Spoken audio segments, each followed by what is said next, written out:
नमस्कार, स्वागत है आपका डी मैग्नम में और मैं हूं आपके साथ सौम्यता बिष्ट। आज हम हैं अमीनाबाद में। मेरे पीछे जो दुकान दिख रही है वो माया गुप्ता की है। माया गुप्ता की दो नाबालिग लड़के और एक नाबालिग लड़का है। अपने रोजगार और बच्चों के पालन पोषण के लिए उन्होंने ये दुकान शुरू की है। इससे पहले उनका घर था जो कि इसके जस्ट पीछे था, उनको उनके घर से निकाल दिया गया।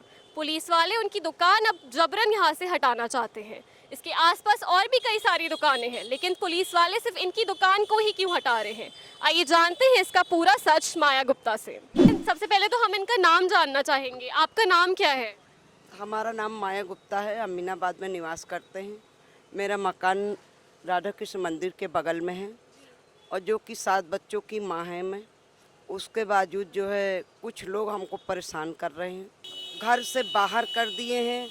अब मैं घर से बाहर भी अपना जीवन व्यतीत कर रही हूँ किसी तरीके से। बच्चों को लेके पन्नी लगा करके बच्चों को पालन पोषण कर रही हूँ। उसमें अमीनाबाद थाना इंचार्ज जो है मुझे हटाना चाहते हैं, जो कि कितना टाइम हो गया आपको आपके घर से हटाए हुए? सर हमको ये सन 2019 5 सितंबर को ये कांड किया गया है।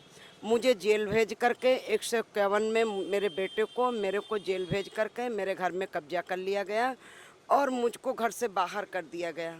जब मैं जेल से छूट के आई तो मैं घर से बाहर ही हूँ। तब से बच्चों को पालन पोषण रोड पे ही कर रही हूँ। तो आपने बच्चों के पालन पोषण और अपने रोजगार के लिए ये जूस की दुकान खोली है, तो इस दुकान को कितना टाइम हो गया है? सर ये लगभग जो है जूस की दुकान आज नहीं, काफ़ी सालों से करते चले आए हैं। उसके बावजूद जो अमीनाबाद थाना इंचार्ज हमारे यादव जी हैं, वो उनका कहना है कि आप जूस चाय कुछ भी नहीं लगाओगे, यहाँ से आप जा सकती हो, जो कि आपको यहाँ कोई अथॉरिटी नहीं है रहने की। सर हमारा घर है तो हम जाएंगे कहाँ? अपने बच्चों का पालन पोषण कैसे करेंगे? इसी का सहारा लेकर के तो करेंगे। अब ये चाहते हैं कि दुकान बंद कर दो, पन्नी हटा दो, तो हम सब कहाँ जाएंगे सर छोटे छोटे बच्चे लेकर? तो ये दुकान हटाने की जो वजह है उसका क्या रीज़न है? इसका रीज़न ये है कि ना ही कोई रोड पे आती है और ना ही कोई ट्रैफिक जाम होता है। उनका यही रीज़न है कि ये रोजी पूंजी चला के अपने बच्चों का पेट पालती हैं। उसके बावजूद कोर्ट की पैरवी करती है। इनका दुकान बंद कर दिया जाए तो सारा काम इनका बंद हो जाएगा। इसके आसपास और भी कई दुकानें हैं, लेकिन सिर्फ आपकी दुकान को बंद करने की मांग क्यों हो रही है? इसलिए क्योंकि हमारे घर को ये गुंडे तत्व के लोग कब्जा करे हुए हैं। ये लोग प्रेशर इन पे बना रहे हैं, तो ये हमको भगाना चाह रहे हैं, इसलिए हटाना चाह रहे हैं। आप पे अभी आपने बोला कि आप पे प्रेशर बनाया जा रहा है, तो किस तरह का प्रेशर बना रहे हैं लोग आप? इस तरीके का बनाया जा रहा है मैम कि पूरी पूरी जीप भर के लेकर के आते हैं, दुकान पे खड़े होते हैं, कहते हैं कि ये पन्नी हटाओ, काउंटर हटाओ, यहाँ से चली जाओ। तो हम कहाँ चले जाएं सर? हमारा कोई जीविक और सहारा नहीं है, तुम कहाँ चले जाएं? बात ये है।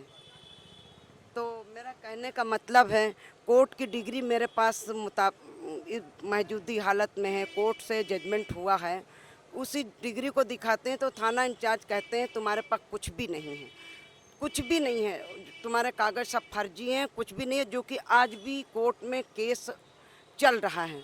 और जब हम कहते हैं कि सर हमारा जब केस डिसाइड होगा तब देखा जाएगा, अभी तो कोर्ट में मुकदमा चल रहा है और हमारे पास डिग्री प्रभावित है, हमको रहने के लिए अथॉरिटी मिली हुई है, मुझे ना परेशान करो। कहते हैं कुछ नहीं, आप जाइए यहाँ से, आप जाइए। सर मैं अकेली महिला हूँ, मेरे साथ में बच्चे हैं, मैं किधर को जाऊँ? आप बताइए किधर को चले जाएं? जब वो कहते हैं कि आपके सारे डॉक्यूमेंट्स फर्जी हैं, तो वो ऐसा क्यों कहते हैं?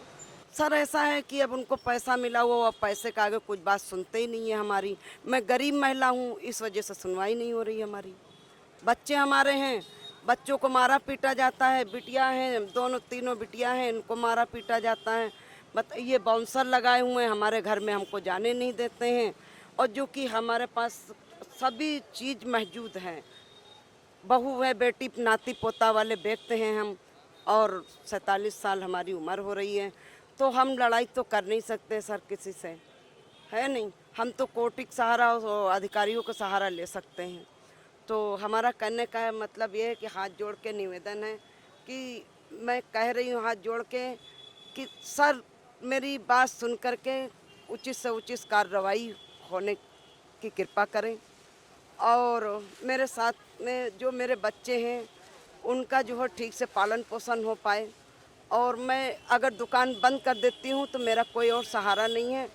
फिर अगर से मुझे ज़्यादा मजबूर करेंगे तो मैं अपनी आत्महत्या भी कर सकती हूँ। मैं बहुत पीड़ित हो चुकी हूँ। तो आपको आपके घर से निकाल दिया गया है, तो कैसा महसूस होता है रोड पे रह के? रोड पे जैसे रहा जाता है वैसे रह रहे हैं, और क्या बताएं। यहाँ के सब देखो, अब कोई भी आँख उठाता है तो उसकी आँख तो नीचे कर नहीं लेंगे। अब उनकी आँख को तो रोक नहीं सकते, सभी देखते हैं। अब यहाँ रहना है, यहीं बनाना है, यहीं खाना है। और अब कैसा लगता है? अच्छा थोड़ी ना लगता है यहाँ रहना। सुरक्षा महसूस तो बिल्कुल नहीं होती होगी आपको रोड पे रह के? बिल्कुल नहीं। किन किन परेशानियों को सामना करना पड़ता है आपको रोड पे रह के? यहाँ रहो और यहाँ सोना, यहाँ जागना, ये सब थोड़ी ना अच्छा लगता है हमें। यहाँ परेशानियों से गुजरना पड़ रहा है मैम, हमको सभी परेशानियों से गुजरना पड़ रहा है। अपनी बेटियों भी बचाना है, बेटियों को पढ़ाना भी है, लिखाना भी है। अगर हम दुकान नहीं करेंगे तो हमारी ना लड़की बच्ची पढ़ भी नहीं पाएंगी, खा भी नहीं पाएंगी, पहन भी नहीं पाएंगी।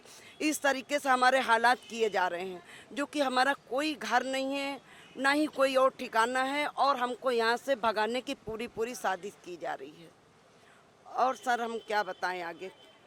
तो आप देख सकते हैं कि हमारे समाज के ऊपर कितना बड़ा धब्बा है कि दो नाबालिग लड़कियों को रोड पे आके रहना पड़ रहा है, जिनके घर से निकाल दिया गया है। इन लोगों के पास कोई सहारा नहीं है, सहारा है तो सिर्फ एक जूस की दुकान का, इसी से इनका रोजगार चल रहा है। ये अपनी बच्चियों का पालन पोषण कर रही है।